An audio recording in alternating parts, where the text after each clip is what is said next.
Eu fui professora, gestora escolar, essa é minha praia, né? E estou no movimento negro porque minha avó, ela criou o Lar da Caridade Hospital do Pênfico, então a gente nasceu no meio de uma comunidade ativista, de um lugar onde o preconceito existia. Naquela época era um preconceito pela doença, e a minha avó era negra, né, na época militar, ainda na época do militarismo, então ela sofreu muito para levantar aquela casa. Então a gente nasceu no ambiente de luta, então a gente não sabe ficar sem lutar pelos nossos direitos. Perfeito.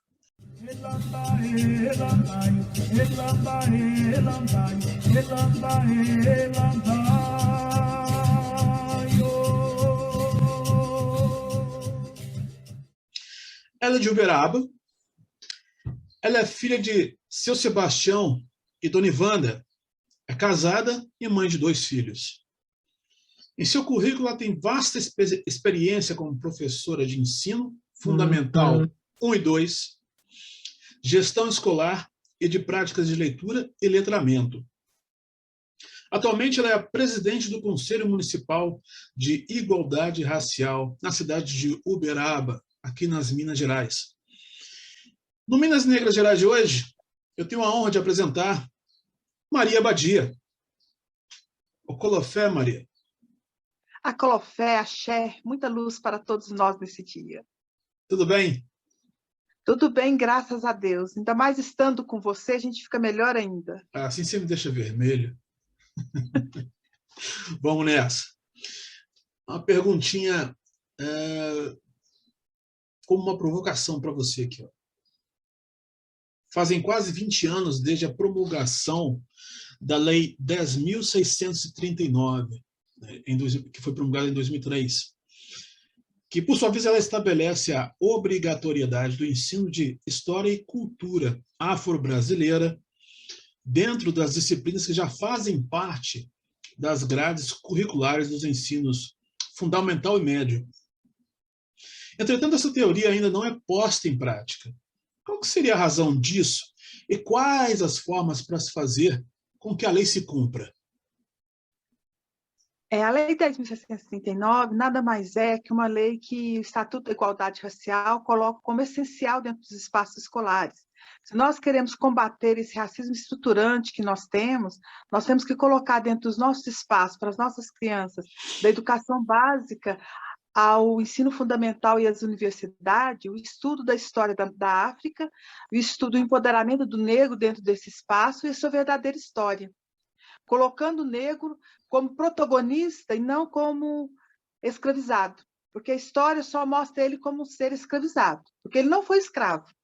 Na verdade, ele foi escravizado. Nós nascemos livres, nós somos seres livres, mas por destino de algumas pessoas que nos consideravam, e temos ainda pessoas que nos consideram como objeto, achavam que nós éramos uma ferramenta para eles adquirir a riqueza, para o Brasil adquirir as riquezas que ele tem hoje, porque toda a riqueza que o Brasil tem é graças ao sangue negro, é graças ao nosso povo. E para que a Lei 10.639, que fala sobre a educação das relações étnico-raciais dentro dos espaços escolares aconteça, é necessário, primeiramente, a formação dos professores para que eles consigam trabalhar essa temática. Porque não é simplesmente falar que a escola abriu para estar trabalhando a questões étnico-raciais. É necessário que esse professor conheça a nossa história, saiba quem somos, da onde viemos e o que somos capazes, que acredite na nossa história, que acredite no nosso legado,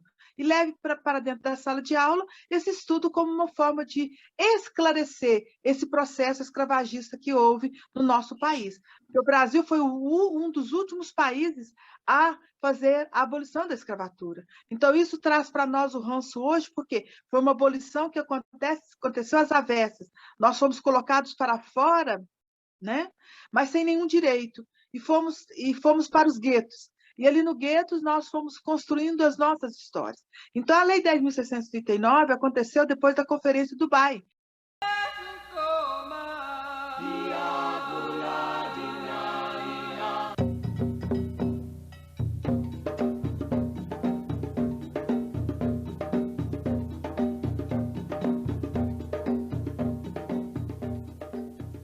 palco histórico de sangrentos conflitos na época do apartheid, hoje o laboratório de um imenso experimento social de convivência e integração, a cidade sul-africana de Durban foi escolhida para sediar a Conferência Mundial contra o Racismo, a Discriminação Racial, a Xenofobia e Intolerâncias Correlatas.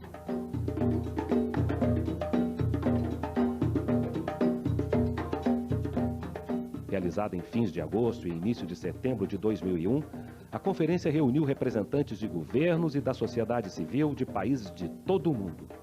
Um mundo que começa a reconhecer a importância de se construir a unidade a partir da diversidade.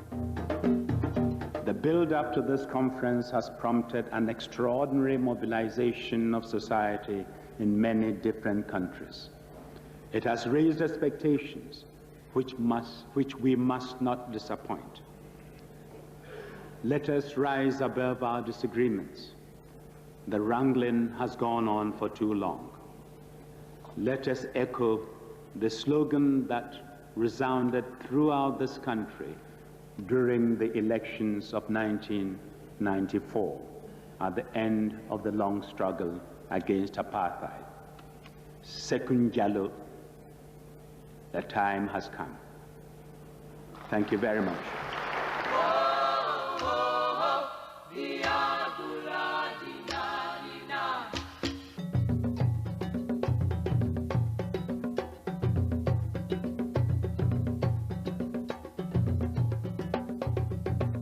Os brasileiros assinalaram sua participação na conferência, levando a Durban a maior de todas as delegações.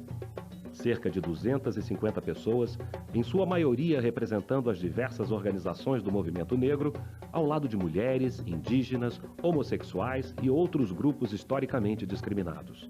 Queria dizer que a posição brasileira vai nesse rumo de, nas negociações, inclusive naquelas que precederam a conferência, respeitar dogmaticamente a diversidade, a diferença, o pluralismo, mas na busca incessante de espaços comuns que realmente transformem o mundo.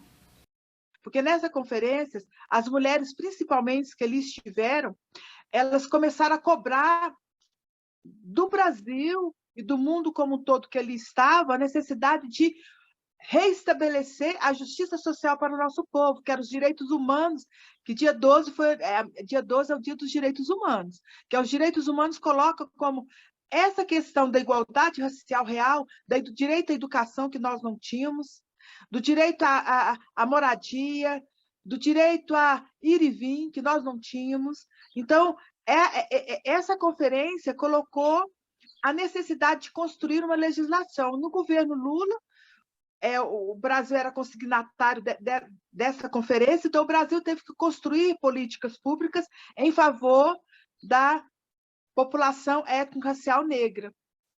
E logo após indígena também. E o Estatuto da Igualdade Racial trouxe para nós a necessidade de trabalharmos essa legalidade, essa lei. Mas para que ela aconteça, o que é necessário? Primeiramente, como eu falei, formação dos professores. Depois que todos os agentes culturais abracem essa lei como uma necessidade, abre espaço para que o negro ocupe os espaços de destaque. Hoje eu estava num supermercado e vi uma revistinha com fotografia de crianças fazendo propaganda. Não tinha uma criança, nem negra nem afrodescendente. Apenas crianças loiras estavam fazendo a propaganda. Então, isso tudo mostra a necessidade de estudar essa lei para saber quem é esse povo, o que ele fez e qual que é a necessidade de reparação social. Porque não é um favor, não, é uma reparação essencial necessária para que o Brasil possa avançar. Se nós somos mais de 54% da população brasileira, se nós não estivermos ocupando os espaços de poder, se nós não estivermos ocupando os espaços de trabalho, os espaços de mídia, quer dizer que 54% dessa nação está morta para a realidade. Basta ver que hoje nós estamos nesse espaço pandêmico, qual que é o grupo que mais sofre? Somos nós. Pegando por base a necessidade de se trabalhar o ser humano que vai passar isso para seus alunos. Quais seriam as formas de se levar essa lei ao conhecimento de crianças e adolescentes dentro da sala de aula? Dentro da sala de aula, primeiramente, o professor vai trabalhar com a sua comunidade, porque dentro de uma sala de aula, a maioria é negra ou afrodescendente, nas escolas públicas. E nas escolas particulares, não, é menor, mas ainda existe o público. E esse aluno que está na escola particular também tem que conhecer esta realidade, porque ele convive com 54% da população negra. Então, para ele respeitar, é necessário que ele conheça. Então, o primeiro é, quem sou eu? Então, fazendo estudo dentro da sala de aula com os alunos, quem sou eu? De onde eu vim? A minha árvore genealógica. Através desse trabalho, mostrar o que aconteceu com esses descendentes que vieram de África. Mostrar que a África não é só essa tristeza que demonstra de pobreza, mostrar a riqueza que existe em África e mostrar também os estudos, os estudiosos, os acadêmicos que vieram de África, ajudar o Brasil, o mundo como um todo, a se posicionar cientificamente. Então, mostrar essa realidade histórica por meio da literatura.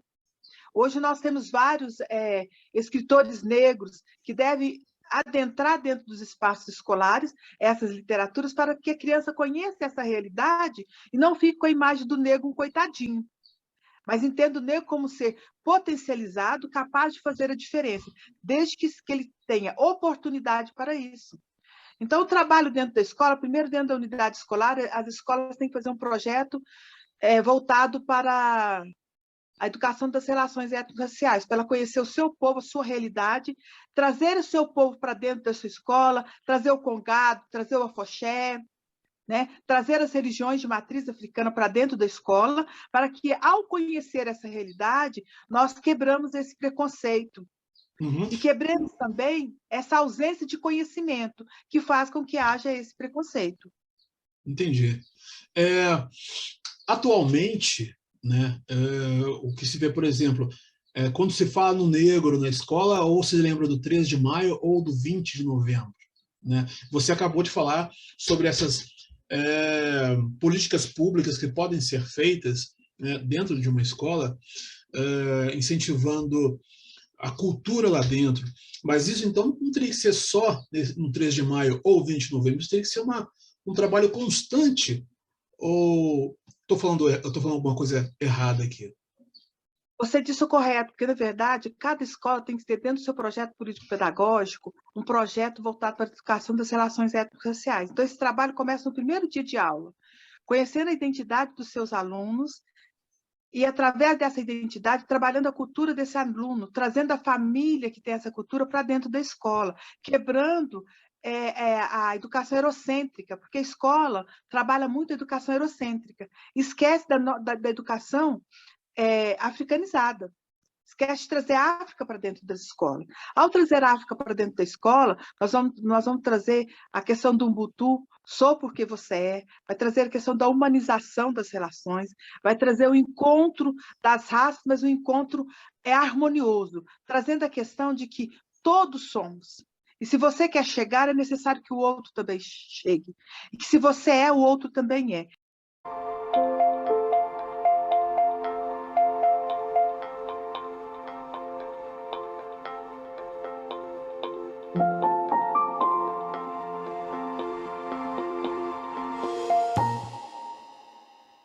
Tem um provérbio africano que diz o seguinte: as pegadas dos que caminharam juntos jamais serão apagadas. O Ubuntu é uma filosofia africana, mais especificamente da tribo Zulu. Eles têm a consciência de que quando uma pessoa é afetada, isso nos afeta também. De repente eu percebo que eu estou com ele, porque aquilo que o aflige me aflige também. Esse coletivo levanta a moral desse aluno, porque ele sabe que no final todos temos que chegar lá. Essa criança começa a ter esse olhar.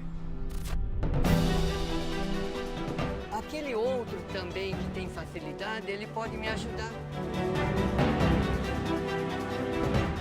Então, esse trabalho a escola só faz quando ela quebra essa ruptura de trabalhar apenas o 13 de maio principalmente trabalhando o 13 de maio como negro, como ele inferiorizado, como ele escravizado, não como ele escravizado, mas como escravo, trazendo ele nas argolas, não, trabalhar o 13 de maio trazendo o fortalecimento da cultura afro para dentro da escola, para que ele conheça essa cultura e ao adentrar dentro dessa cultura, ele veja a beleza que a África trouxe para o Brasil, não só na culinária, mas no esporte, na ciência. Então, trazendo toda a riqueza de África para dentro da escola. E o 20 de novembro, que é o dia Zumbi de Palmares, é um dia de consciência. Esse dia fecharia todos os trabalhos realizados na escola, conscientizando toda a comunidade escolar da contribuição de África, do povo africano para a sociedade brasileira. No caso aqui de Uberaba, eu falo, quando a gente trabalha esses projetos, a gente traz toda a riqueza do que o africano trouxe para Uberaba. Então, nós temos uma história linda aqui na cidade para demonstrar, e nós temos pilares negros para estar demonstrando. Igual Uberaba tem, todas as cidades têm. Basta que a gente queira abrir essa janela que está fechada, porque o racismo estruturante, ele fecha a janela da igualdade, ele fecha a janela da compreensão da diversidade como riqueza para um povo, e não para empobrecimento. Então, é esse trabalho que tem que acontecer, não só dentro das escolas, mas em todos os espaços culturais também. Perfeito. Meu pai é nascido em Conquista e viveu muito tempo em Uberaba. Então, sou da terra também. Agora é o seguinte, qual que seria o papel do MEC em meio a essa situação aí? E de que forma essa entidade ela se manifesta em prol da inserção do ensino dessa lei no cotidiano dos alunos? Olha, nesse desgoverno que a gente está tendo, o MEC empobreceu as suas ações, né? Basta ver que na Fundação Palmares, né, está lá Sérgio Camargo, apesar de ser da epidemia negra, ele, apesar de ser africano, ele age como europeu, né? Ele destrói todas as nossas histórias, e o MEC deveria estar... Até mesmo em contraponto ao que o pai dele prega. Eu falo assim, que a gente não sabe como ele é filho de um historiador maravilhoso e tem essa conduta. Adoecimento. Eu falo que o racismo que ele sofreu o adoeceu. E ao invés dele abrir para a desconstrução do que colocaram nele, ele achou que aquilo tudo era verdade. Então, ele está destruindo a nossa história. O papel do MEC era entrar dentro da Fundação Palmares, pegar todos aqueles documentários, aqueles ricos estudos que ele possui, e proporcionar às escolas terem esse conhecimento, e não destruir o nosso material histórico. O MEC ele deveria estar promovendo para todo o Brasil, anualmente, ter uma formação para a educação das relações étnico-raciais, porque nós precisamos estar nos formando constantemente, porque a rotatividade de professores é muito grande. Então, você forma uma equipe hoje, mas essa equipe aposenta, deixa de trabalhar e começa outra. Então, a necessidade do MEC é de fomentar ações, fazer com que as diretrizes curriculares para a educação para as relações étnico-raciais aconteça, fazer com que a educação para relações étnico-raciais aconteça diariamente dentro dos espaços educacionais, por meio da formação do gestor ao porteiro da escola, porque não adianta só o professor levantar essa bandeira, é a escola como um todo, porque a forma como a zeladora que é negra é tratada faz diferença. Se ela é bem tratada, o aluno começa a ver esse respeito que devemos ter às pessoas, não para os cargos que ela ocupa, mas por ela ser humano, que tem os mesmos direitos. E ao ser negro, o negro tem o mesmo direito. Então, a gente vê o negro muito na escala social, ainda nos trabalhos mais baixos. E dentro das unidades escolares, o trabalho tem que começar nos resgates dessa história, valorizando esse povo, trazendo esse povo para contar essa história que foi escondida há muito tempo, porque ele tem história. Os griots são importantíssimos, o MEC deveria estar valorizando os griots. Griot era o nome dado aos contadores de histórias, genealogistas, músicos e poetas responsáveis pela transmissão da tradição oral no antigo Império do Mali.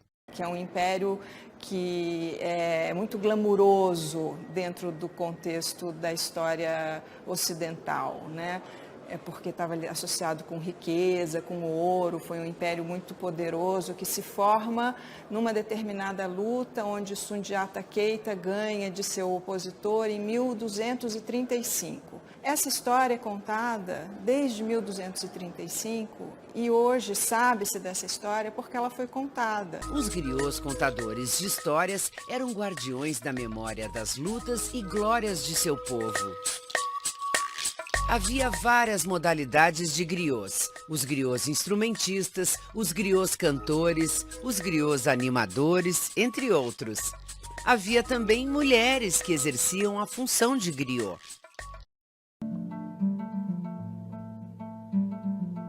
Je m'en vais vous raconter cette petite histoire. Ele vai contar pra gente essa pequena história. Cette histoire qui est l'histoire d'un voyageur. Essa história que é a história de um viajante. Un voyageur qui voyageait avec une gourde d'eau sur lui. Um viajante que viajava junto com um cantil de água. Avec un petit sac de quoi manger. E com um saco pequeno com algumas coisas para comer. Fatigué de voyager. Ele estava um pouco cansado da viagem. Il s'assoit à l'ombre d'un arbre. Então ele sentou à sombra de uma árvore. Et il attend. E ele esperou. Attend. E ele ficou lá. Que le soleil passe. Esperando o sol se pôr. Et pendant ce temps, e durante esse tempo, il voit arriver au loin, ele viu vindo ao longe un être. Um ser. Un être pas comme les autres. Um ser não como os outros. Il était beau. Era um ser bonito. Beau. Bonito. Bien habillé. Bem vestido. Il était tellement si beau et bien habillé. Tão bonito e estava tão bem vestido. Qu'on savait que c'était lui la richesse. Que sabia de longe, dava para ver que era a riqueza. Il arrive. E a riqueza chegou. Il salue le voyageur. Cumprimentou o viajante. Et il lui demande. E pediu. J'ai soif. Est-ce que vous avez de l'eau à me donner à boire? Eu tô com sede. Será que você tem um pouco de água para me dar? Et le voyageur demande qui êtes-vous? E o viajante perguntou, mas você é quem? Je suis la richesse. Eu sou a riqueza. Je peux tout acheter. Eu posso comprar o que eu quiser. Le voyageur dit ah bon? E o viajante falou, é? Ah ben vous ne pouvez pas acheter mon eau. Ah, mas a minha água você não pode comprar. Mon eau n'est pas faite pour la richesse. A minha água não é feita para riqueza. Va-t'en. Pode ir embora. Porque ao fazer essa desvalorização, nós temos a nossa história sendo morta, porque a nossa história é contada muito oralmente. Agora que nós começamos com a lei das cotas, os negros foram para as universidades, então hoje nós temos doutores, pós-doutor, mestrandos, que vão contar a nossa história. Mas a necessidade de fomentar, o MEC tem que fomentar esse estudo, tem que disponibilizar dentro da escola livros de literatura de escritores negros que contam essa história. A história verdadeira. Então, esse é o papel do MEC. Mas, infelizmente, nesse desgoverno que vivemos, a gente vê as coisas andando em descompasso com a realidade legal. Sim. No começo dessa entrevista, você apontou a necessidade de haver, por exemplo, a atuação mais forte da comunidade negra em vários setores da sociedade. Dentre eles, o setor político. Então, para que o MEC atinja seus objetivos junto a essa lei 10.639, o fortalecimento de uma bancada negra no Congresso ou na Câmara dos Deputados se faria urgente agora? Ela é primordial, ela é essencial, porque a partir de que o negro ocupe os espaços, ele começa a contar a sua história, mostrar as suas necessidades, ele fortalece dentro do Congresso esse estudo, esse reconhecimento. Basta a gente ver que nós não temos representatividade. Então, 1 ou 2 ou 3 não nos ajudam, é muito pouco. Então, o negro tem que aprender a valorizar o negro tem que aprender a votar no negro, o negro tem que entender que quando ele assume a sua bandeira de vida, levando um seu, ele está levando toda a sua ancestralidade, ele está movimentando essa roda. E, infelizmente, a gente tem alguns movimentos sociais que tentam esconder o negro, tenta colocar ele à parte. Então, ele fica só figurativo. Nos espaços de poder, onde ele pode fazer a diferença, eles não os desejam. Basta ver que a distribuição de recursos para os negros para a política fala que se tem ajuda para o negro, na hora que chega do negro ele recebe muito pouco, fica só para os medalhões. Então, nós temos que voltar a sermos um grupo unido, sermos Ubuntu, só porque você é.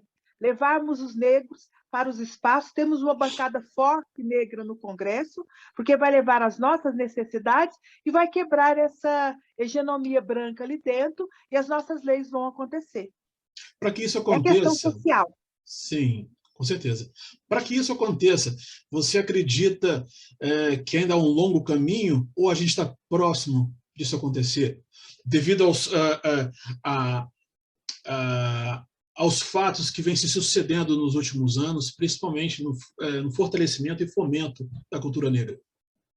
Eu acredito que a gente está caminhando para que isso aconteça, porque nós começamos a acordar. O negro começou a entender o que é Ubuntu, começou a entender o que é a sua história, começou a enxergar o que ele vive enquanto preconceito racial, começou a entender o que é preconceito estruturante, e ele já viu que essa estrutura só será quebrada se nós estivermos lá. E para nós estivermos lá, somos nós que vamos colocar os nossos lá. Então, eu acredito que vamos ter um tempinho, mas já estamos caminhando em passos mais acelerados para isso. Perfeitamente. Mais uma pergunta. A sociedade brasileira ainda é assolada, né, por um racismo estrutural e institucional, que é oriundo de um passado escravocrata. Quais seriam os caminhos abertos, né, a partir da implementação de uma educação antirracista nas escolas? O maior caminho é nós entendermos que combater o racismo não é um problema do negro, é um problema do branco. A partir de que a sociedade reconheça isso como um problema da sociedade, não do negro, a gente começa a romper esse racismo estrutural. Porque a gente começa a entender que se nós não colocarmos o negro no espaço de poder para que ele seja visto e enxergado como potencialidade, que ele é potente, nós não caminharemos. Então, a sociedade tem que trabalhar para uma nação antirracista. Todas as cidades deveriam ter o seu projeto, uma cidade antirracista. Porque aí, na estrutura das prefeituras, começando a romper essa faceta, ia chegar no Estado, que ia chegar no governo maior. E chegando nessas esferas, nós começaremos a viver uma outra realidade, que é as pessoas entendendo que o 13 de maio foi muito mais do jeito que ele foi estruturado, que ele estava acontecendo, estruturado pelo nosso povo e pelos antirracistas. Lá naquela época, 1888, já estava estruturando uma outra atitude, mas o poder, né, da época resolveu rapidamente fazer o processo de libertação dos escravos, né, mas de uma forma às avessas, com 2 artigos. E esses 2 artigos não nos davam nenhum direito. Então, por isso que hoje nós temos que fazer toda essa quebra de ruptura, porque além de fazer essa estrutura, foi um processo em que toda a sociedade era contra nós. Era como se nós fôssemos o lixo da sociedade.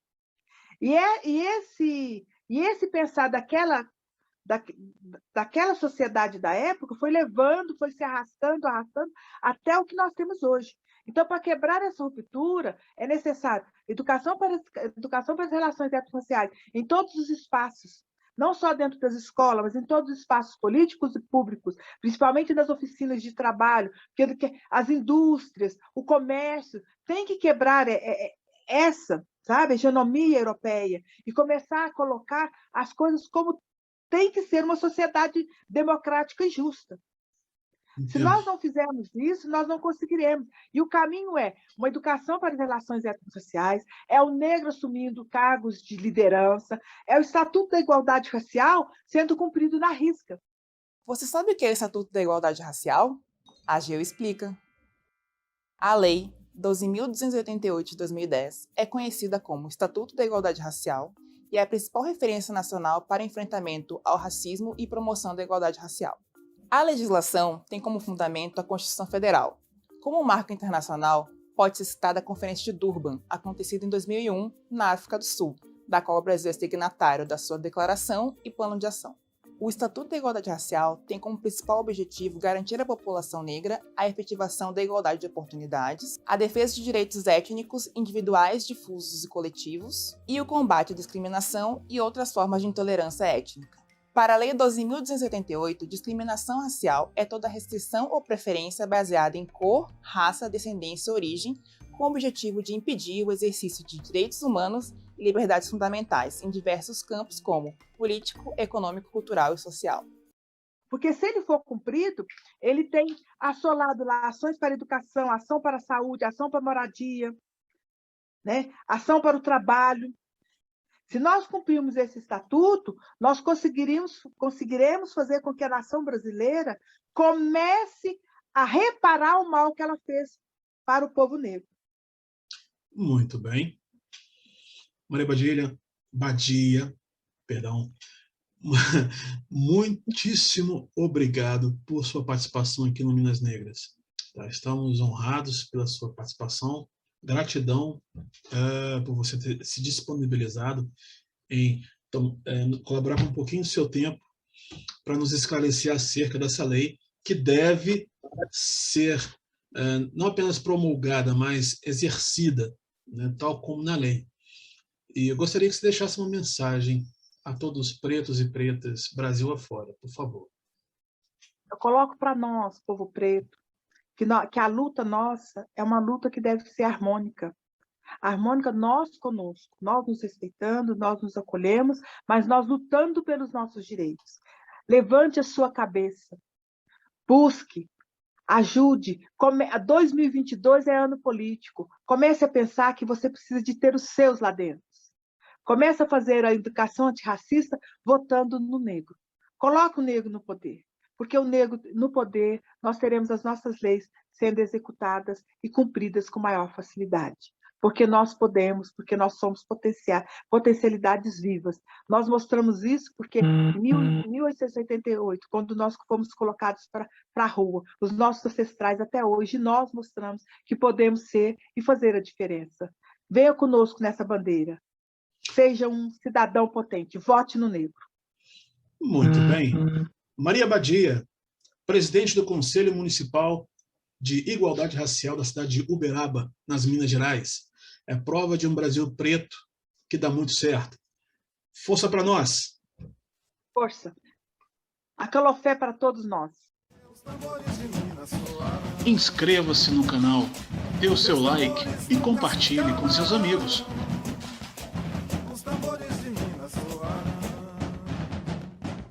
Seus tambores nunca se calam.